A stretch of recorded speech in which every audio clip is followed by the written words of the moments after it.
Mayayaman sa magagandang tanawin ng bayan na ito. At kahit ito lang ang nakikita ko araw-araw, hindi pa rin ako nagsasawa.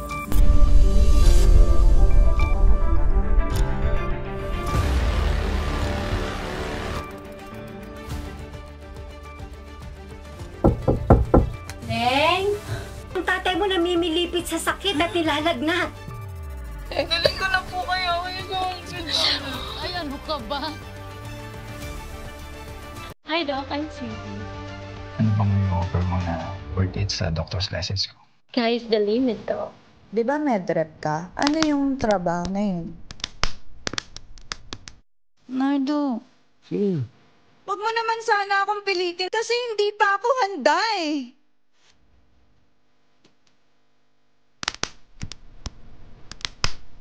Pwede rin kita kunan ng antibiotic kung okay lang sa'yo. Salamat po.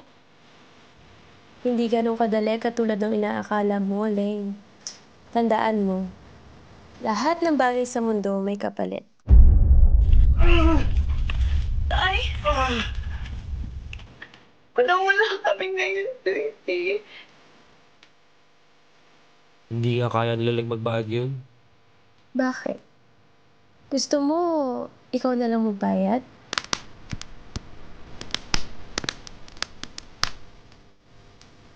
Hanapan ko ng paraan. Tsaka mo na bayaran. Papayag na ako sa gusto mo na orgy party. Kasama si Nardo. Ako ang may utang sa'yo. Kaya ako ang magbabayad sa'yo. Kaya pwede ba? Huwag mo nang idamay dito sa Nardo.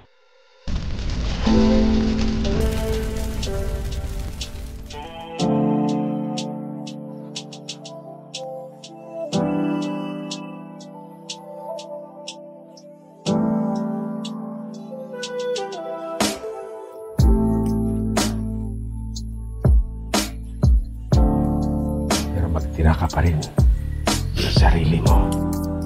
Para pag wala na ako, may lakas ka pang bumangon, anak.